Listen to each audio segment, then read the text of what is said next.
Guys, pakainin ko itong aking mga pusa mga guys. Silang hingi sila ng pagkain. Ayan. Ito ang kanilang ulam mga guys ng aking mga pusa. Maliliit na isda. Ito ang kanilang silang ulam. Ito ang kanilang ulam mga guys.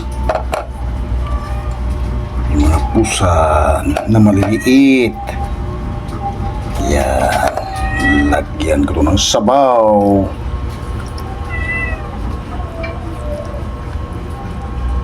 Special itong mga pusa ko mga guys.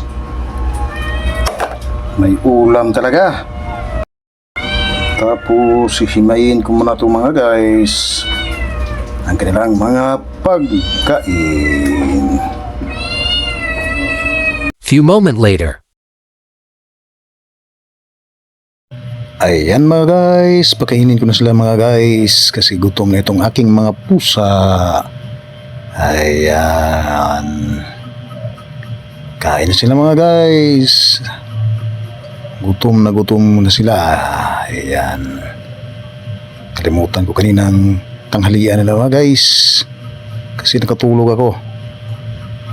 Yan, salamat sa panonood mga guys. Have a nice day.